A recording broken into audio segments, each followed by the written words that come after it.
সবাইকে পিনাক্কেল digital সার্ভিসেসের YouTube চ্যানেলের আরো একটি ব্লগার রিলেটেড ভিডিওতে স্বাগতম। আজকের এই ভিডিওতে আমি আপনাদেরকে দেখাবো যারা প্লাস ইউআই থিম ব্যবহার করেন তারা আপনাদের প্লাস ইউআই থিমে কিভাবে একটি কাস্টম বাংলা ফন্ট অ্যাড করতে পারবেন। তো আমি এখানে দেখতে পারতেছেন আমার একটা প্লাস ইউআই থিম আছে, কিন্তু থিমের জন্য আমি এই বাংলা ফন্টগুলো দেখি তাহলে কিন্তু দেখতে এতটা ভালো লাগছে না। এই ডিফল্ট ফন্ট আসলে দেখতে এতটা ভালো লাগে না, তো দেখতেই পারতেছেন। তো আমি চাচ্ছি আমার এই প্লাস ওয়ে থিমে একটি কাস্টম বাংলা ফন্ট অ্যাড করতে। তো যারা বাংলায় কাজ করেন তাদের জন্য এই ভিডিওটা খুবই হেল্পফুল হবে আশা করি। তো কিভাবে অ্যাড করবেন তা নিয়ে আমি অলরেডি একটি আর্টিকেল লিখছি। তো এটার লিঙ্ক আমি দিয়ে দিব, এই কমেন্টে দিয়ে দিব। আচ্ছা, তো প্রথমে এখানে আসবেন। এখানে আসার পর যদি একটু নিচে স্ক্রল করেন তাহলে কিভাবে কি করতে হবে সবই লেখা আছে। তো এর জন্য আপনাদের এই স্টেপগুলো ফলো করলেই হবে। তো এর জন্য আপনারা প্রথম যা করবেন আপনাদের ব্লগার ওয়েবসাইটে চলে আসবেন, সেটিংসে সেটিংস সেটিংয়ে চলে সরি থিমে চলে আসবেন। থিমে আসার পর যদি এডিট, এই এই যে আইকনটা দেখতেছেন এই আইকন থেকে এডিট এইচটিএমএল আসবেন। এডিট এইচটিএমএল এ আসার পর আপনার যা করতে হবে মোবাইল ফন্টস লিখে সার্চ দিতে হবে। তো আমি এখানে কন্ট্রোল এর মাধ্যমে মোবাইল ফন্টস লিখে সার্চ দিলাম। তো এটা আপনারা পাবেন হচ্ছে 514 নাম্বার লাইনে, এই যে 514 নাম্বার লাইন এটাতে পাবেন। তো এই 514 নাম্বার লাইনের পর আমার এই যে ঠিক এই ইনভার্টেড যে কমাগুলো আছে দুইটা, এই যে ফন্ট ফেসের আগে, এই ঠিক ফন্ট ফেসের আগে এই কমার পর আমার একটা কোড অ্যাড করা লাগবে। তো এই কোডটা আমি কই পাবো তাও আমি লিংকে দিয়ে দিয়েছি এই যে পোস্টের মধ্যেই। তো এখানে ক্লিক করবেন, এই যে লেখাই আছে এখানে ক্লিক করুন। ক্লিক করার পর এই ওয়েবসাইটে দেখবেন আপনাদের কিছু বাংলা ফন্ট আছে, এগুলো সবই বাংলা ফন্ট। তো আপনাদের যে যার যেটা পছন্দ, যে ধরনের ফন্ট পছন্দ হয় যেখানে দেখতে পারবেন প্রিভিউ, তো সেই ফন্ট অ্যাড করতে পারবেন। তো আমি আজকে সুলাইমান লিপি ফন্ট অ্যাড করব। তো আমি সুলাইমান লিপি ফন্টে আসলাম।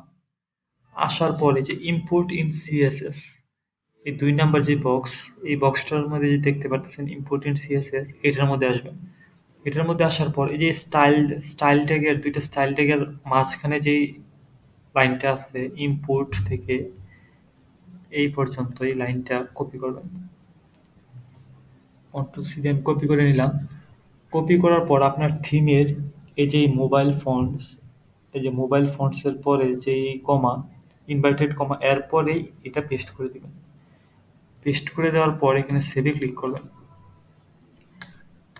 তো সেভ করার পর আবার যদি এই পোস্টে চলে আসি তাহলে আপনারা দেখতে পারবেন। আচ্ছা, আমি কিন্তু এখানে একটা প্রিভিউ দিয়ে দিচ্ছি, এই যে এটার পরে পেস্ট করা লাগবে এটাও লিখে দিচ্ছি। আবার একটা মানে পেস্ট করার পর কিরকম দেখাবে, যে এরকম দেখাবে দেখতে পারতেছেন, আমি এটাও দিয়ে দিছি। তো এই যে এরকম দেখাবে, এই যে দেখেন এরকমই কিন্তু দেখাচ্ছে। এই যে এরকমই কিন্তু দেখাচ্ছে।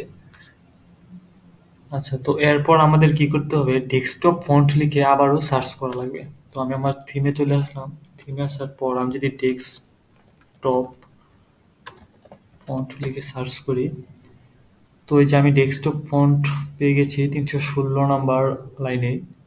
তো যারা মোবাইল ইউজার তাদের সুবিধা হবে, তো 316 নাম্বার লাইনে আপনারা এটা পাবেন।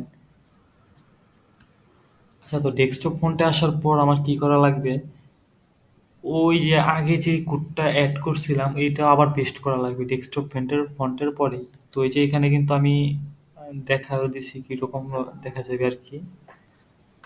তো আচ্ছা, তো আমি এটা এখন পেস্ট করে দেই। এই যে ডেস্কটপ ফন্টস, আচ্ছা ফন্টস, তো এই ডেস্কটপ ফন্টের ঠিক নিচেই আমি এটা আবারও পেস্ট করে দিলাম কন্ট্রোল ভি দিয়ে। আচ্ছা, পেস্ট হয়ে গেছে। এখন আবার আমি সেভে ক্লিক করি। সেভে ক্লিক করার পর আমার কি করা লাগবে দেখেন, আমার এই ওয়েবসাইটে আবার চলে আসতে হবে যেখান থেকে আমি কোডটা কপি করছিলাম।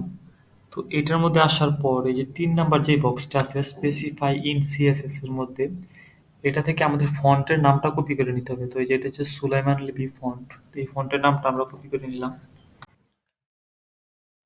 আচ্ছা, তো এরপর আমাদের আরো একটা কাজ আছে, সেটা হচ্ছে আপনার ফন্ট এইজ, যেখানে লেখাই আছে ফন্ট এইজ, ফন্ট বি এগুলো লিখে আমাদের সার্চ দিতে হবে। তো আমি যদি এখানে সার্চ দিই, আমাদের থিমে চলে আসার পর আমি যদি এখানে ফন্ট এইজ লিখে সার্চ দিই, তো আমি এখানে দেখবেন দুইটা পাচ্ছি। একটা হচ্ছে কত নাম্বার এটা, মানে 323 নাম্বার লাইনে স্ট্যান্ডার্ড সিএসএস এর মধ্যে এই যে স্ট্যান্ডার্ড সিএসএস, আরেকটা হচ্ছে এই যে ফন্ট ফ্যামিলির পরে, ঠিক আছে, এই যে ফন্ট ফ্যামিলির এর পরেই। তো আমাদের এই ফন্ট ফ্যামিলির পরের যে ফন্ট এইজ গুলো আছে, তো এইগুলোর পর আমাদের পেস্ট করা লাগবে আমাদের কোডটা। তো এর জন্য আমি এখান থেকে সুলাইমান লিপিটা কপি করে নিলাম। কপি করে নেওয়ার পর আমাদের, আচ্ছা, এই যে ফন্ট এইচ, এই যেটা হচ্ছে ফন্ট এইচ, এটা হচ্ছে ফন্ট বি, আর এটা হচ্ছে ফন্ট বি। তো আমাদের কি করা লাগবে, ফন্ট এইচ এর পরে যে একটা ফন্ট আছে, যে যে গুগল সান্স টেক্সট, তো আমাদের কি করা লাগবে, গুগল সান্স টেক্সটের পর একটা কমা। আচ্ছা, এই গুগল সার্চ টেক্সটের কমার পর আমাদের যেই ফন্টটা আছে সেই ফন্টটা পেস্ট করে দিতে হবে, সুলাইমান লিপি। তো হচ্ছে আমি সুলাইমান লিপি লেখাটা পেস্ট করে দিয়ে একটা কমা দিয়ে দিলাম। তো এই কাজটাও ফন্ট ভিতেও করা লাগবে। তো আমি ফন্ট ভিতেও করে দিচ্ছি, এবং ফন্ট ভিএ এই পর্যন্তই আমাদের করা লাগবে। আচ্ছা, করলাম। করার পর এখন যদি আমি সেভ দিই, তো আমাদের কাজ কিন্তু শেষ, এই পর্যন্তই ছিল কাজ।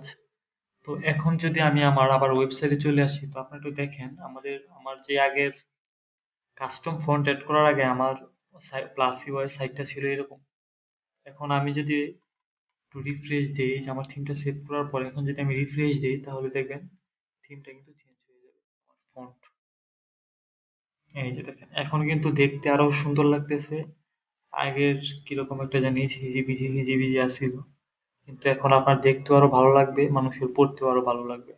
তো এইভাবে আপনারা আপনার যেই প্লাস ইউআই থিমে যারা বাংলায় কাজ করেন, বাংলা ভাষায়, তারা আর কি আপনাদের এই কাজটা করতে পারবেন। তো ধন্যবাদ সবাইকে।